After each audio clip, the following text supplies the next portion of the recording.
ఇక్కడ వీడియోలో చూస్తున్నారు కదా, ఇవి అంబటి అప్పడాలు అంటాం మేము. ఇవి ఒక గ్లాసు బియ్యంతో చేసుకుంటే 100 అప్పడాల వరకు అవుతాయి. పల్చగా వేసుకుంటాము, నోట్లో వేసుకుంటే కరిగిపోయేటట్టుగా ఉంటాయి.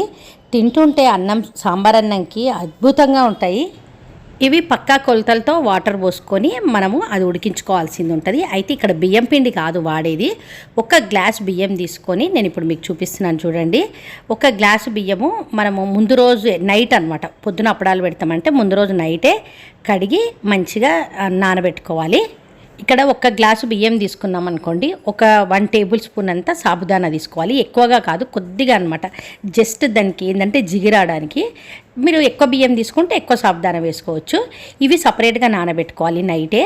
ఇంకా మార్నింగ్కి ఇప్పుడు దీన్ని మనము గ్రైండ్ చేసుకోవాల్సింది ఉంటుంది. ఇది గ్రైండ్ చేసుకునే ముందు ఇప్పుడు ఒక గ్లాస్ బియ్యం తీసుకున్నాం కాబట్టి ఇక్కడ పర్ఫెక్ట్ కొలతలతో నీళ్ళు పోసుకొని ఇది గ్రైండ్ చేసిన దాన్ని ఉడికించుకోవాలి. అయితే గ్రైండ్ చేసేటప్పుడు ఎన్ని నీళ్ళు పోసుకోవాలి, ఉడికించుకోవడానికి ఎన్ని నీళ్ళు, మొత్తం కూడా ఫుల్ డీటెయిల్గా మన యూట్యూబ్ ఛానల్లో ఉంది. ఆ వీడియో చూడాలనుకున్న వాళ్ళు మన ఛానల్ నేమ్ కింద లింక్ ఉంది కదా, అదొకసారి ఓపెన్ చేసి మీరు చూడండి.